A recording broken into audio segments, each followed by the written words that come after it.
Hi friends, అందరికీ నమస్తే.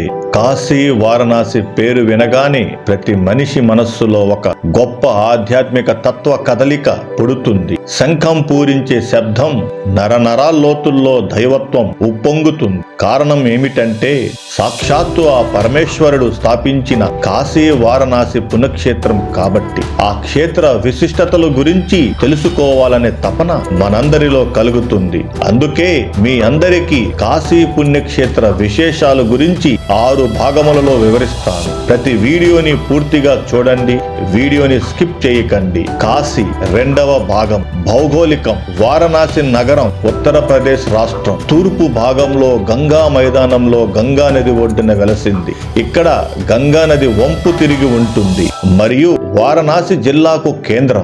వారణాసి నగరం, దాని పరిసర ప్రాంతాలు కలిపి మొత్తం 112.26 చదరపు కిలోమీటర్ల వైశాల్యంలో విస్తరించి ఉన్న గొప్ప పుణ్యక్షేత్రం. గంగా నది వరదలతో ఈ ప్రాంతం నేల సారవంతంగా ఉంటుంది. వారణాసి నగరం మాత్రం గంగా, వరుణ నదుల మధ్య ఉంది. ఈ నగరం సముద్ర మట్టం నుండి 80.71 మీటర్ల ఎత్తులో ఉంది. పెద్దగా ఉపనదులు, పిల్ల కాలువలు లేనందున ఇక్కడి భూమి అధికంగా పొడిగా ఉంటుంది. వారణాసి నగరం 2 సంగమ స్థానాల మధ్య ఉన్నట్లుగా చెప్పబడుతుంది. మొదటిగా గంగా వరుణ నదుల సంగమం, రెండవది గంగా అసి నదుల సంగమం. అసి నది చాలా చిన్నది. ఈ 2 సంగమాల మధ్య దూరం సుమారు 2.5 కిలోమీటర్లు. ఈ 2 సంగమ స్థానాల మధ్య 5 కిలోమీటర్ల యాత్ర అనగా పంచక్రోశి యాత్ర పవిత్రమైనదిగా భావిస్తారు. యాత్రానంతరం సాక్షి వినాయకుని మందిరాన్ని దర్శిస్తారు. వాతావరణం. వారణాసి వాతావరణం తేమగా ఉన్న సమోష్ణ వాతావరణం. వేసవి శీతాకాలం ఉష్ణోగ్రతల మధ్య అంతరం చాలా ఎక్కువగా ఉంటుంది. ఏప్రిల్ నుండి అక్టోబర్ మధ్య వేసవి కాలంలో ఋతుపవనాల వల్ల అప్పుడప్పుడు వర్షాలు పడుతుంటాయి. హిమాలయ ప్రాంతం నుండి వచ్చే చలి తెరగలు కారణంగా డిసెంబర్ నుండి ఫిబ్రవరి మధ్య శీతాకాలంలో చలి బాగా ఎక్కువగా ఉంటుంది.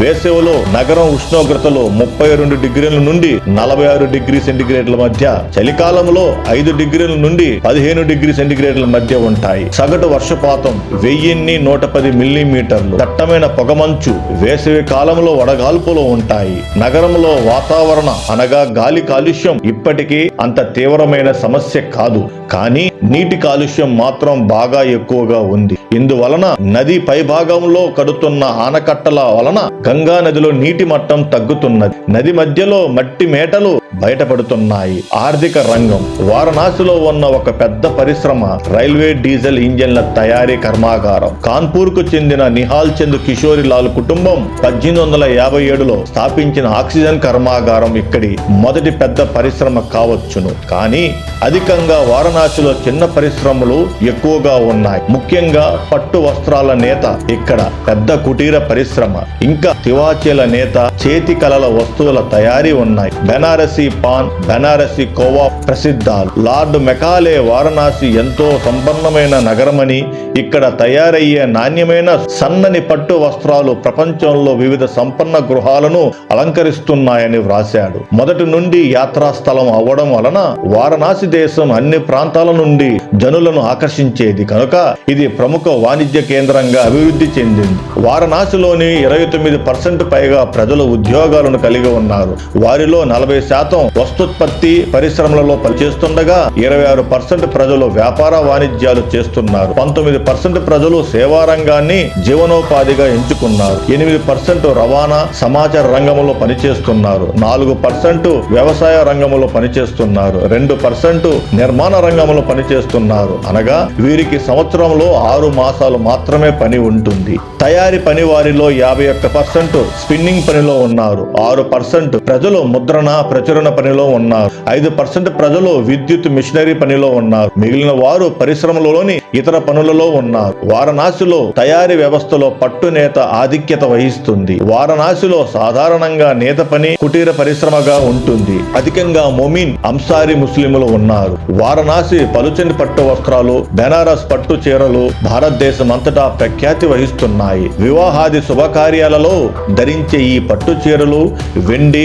అంగారు, జరీ నూలుతో అలంకృతమై ఉంటాయి. సమీపంలో అభివృద్ధి చెందుతున్న పవర్ లూమ్స్, కంప్యూటర్ డిజైన్లు, అలాగే చైనా పట్టు వస్త్రాల పోటీ వంటి సమస్యలు సంప్రదాయక పట్టునేత పరిశ్రమను కలవరానికి గురి చేస్తూ ఉంది. అయినప్పటికీ వారణాసి పరిశ్రమ యాజమాన్యం గట్టి పోటీ ఇస్తున్నారు. లోహ తయారీ పరిశ్రమలో డీజిల్ లోకోమోటివ్ వర్క్స్ ప్రధానమైనది. భారత్ హెవీ ఎలక్ట్రానికల్స్ లిమిటెడ్ అధికంగా విద్యుత్ శక్తి పరికరాలను ఉత్పత్తి చేస్తుంది. ఈ సంస్థ భారీ పరికరాల మరమ్మత్తు కేంద్రాన్ని కూడా నిర్వహిస్తుంది. ఇంకా కమోడిటీ తయారీ కూడా ప్రాధాన్యత వహిస్తుంది. చేతితో చేసిన మిజాఫ్యూర్ కార్పెట్లు, రగ్గులు, దుర్రీలు, ఇత్తడి వస్తువులు, రాగి వస్తువులు, కొయ్య బంకమట్టి బొమ్మలు, హస్తకళా ఉత్పత్తులు, బంగారు నగలు, సంగీత పరికరాలు, తమలపాకులు, లాంగ్రా మామిడి, కోవా వంటి ముఖ్యమైన వ్యవసాయ ఉత్పత్తులు ప్రధానమైనవి. వారణాసిలో పర్యాటకం ముఖ్యమైన పరిశ్రమ. ఇది ఆర్థికంగా 2వ స్థానంలో ఉంది. సంవత్సరానికి 50 లక్షల దేశీయ, 5 లక్షల విదేశీ పర్యాటకులు వారణాసికి విచ్చేస్తున్నారు. పర్యాటకులు సాధారణంగా మతపరంగా వారణాసికి వస్తుంటారు. దేశీయంగా బీహార్, పశ్చిమ బెంగాల్, మధ్యప్రదేశ్, ఉత్తరప్రదేశ్, దక్షిణ భారతదేశం నుండి వస్తుంటారు. విదేశీ యాత్రికులలో అధికంగా శ్రీలంక, జపాన్, అప్పుడప్పుడు USA, UK నుండి వస్తుంటారు. అక్టోబర్, మార్చి మధ్యలో యాత్రికుల రాక అత్యధికంగా ఉంటుంది. వారణాసిలో యాత్రికుల అవసరార్థం దాదాపు 12,000 పడకల అవసరం ఉంది. వీటిలో సగం ఖరీదైనవి కాగా 3వ భాగం ధర్మశాలలో లభిస్తాయి. వారణాసి పర్యాటక నిర్మాణాలు సౌకర్యవంతమైనవిగా తీర్చిదిద్దుతున్నారు. ఈ రంగంలో అనుకున్నంతగా అభివృద్ధి జరగలేదనే వాదన లేకపోలేదు. వారణాసిలో సిగ్రాలో ఉన్న IP మాల్, ఖేల్పూర్ లో ఉన్న EP విజయ మాల్, వారణాసి కంటోన్మెంట్ ప్రాంతంలో ఉన్న లక్సా వద్ద ఉన్న PDR, JHV ముఖ్యమైనవి. నగరంలో state bank of India, Indian overseas bank, bank of Baroda, Canara bank, Andhra bank, Allahabad bank, the central bank of India వంటి పలు బ్యాంకులు ఉన్నాయి. సంస్కృతి. గంగా నది ఒడ్డున ఉన్న వారణాసి ప్రతి సంవత్సరం వేలాది మంది హిందూ యాత్రికులను ఆకర్షిస్తుంది. వారణాసి సమకాలీన జనజీవనం తక్కిన నగరాల వలనే ఉంటుంది. అయితే వారణాసికి హిందూ మతంలో ఉన్న ప్రాధాన్యత వలన ఇక్కడి గంగా నది స్నానఘట్టాలు, దేవాలయాలు, హిందూ మత సంస్థలు సంస్కృతి చిహ్నాలుగా ప్రముఖంగా ప్రస్తావించబడతాయి. ఇంతేకాకుండా పట్టు చీరల నేత, హిందూ ముస్లిం సహజీవనం, హిందుస్థానీ సంగీతం, ఖరానా, పెద్ద సంఖ్యలో వచ్చే పర్యాటకులు, నగర జీవనంలో ప్రముఖంగా కానవచ్చే అంశాలు. గంగా నది తీరాన పాత నగరాల్లో ఇండ్లు, ఆలయాలు, దుకాణాలు ఇరుకుగా ఉంటాయి. అధిక జనాభా నగరంలో ఇతర ప్రాంతాలలో నివసిస్తున్నారు. గంగా నదికి వారణాసికి హిందూ మతంలో ఉన్న ప్రాముఖ్యత వలన ఈ రెండింటికి అవినాభావ సంబంధం ఉంది. ప్రధానమైన విశ్వేశ్వర ఆలయం, మరెన్నో ఆలయాలు గంగా నది ఒడ్డున ఉన్నాయి. అనేక స్నానఘట్టాలు గంగా నది ఒడ్డున ఉన్నాయి. గంగా నదిలో స్నానం కాశీ యాత్రలో అతి ముఖ్యమైన అంశం. ఈ మతపరమైన అంశాలే కాకుండా నీటి వనరుగా కూడా ఈ కాశీ క్షేత్రం చాలా ప్రాముఖ్యత కలిగి ఉంది. ఓకే ఫ్రెండ్స్, మరొక మంచి వీడియోతో మళ్ళీ కలుద్దాం. అప్పటి వరకు మా వీడియోస్ ని చూస్తూ ఉండండి. సర్వే జనా సుఖినో భవంతు.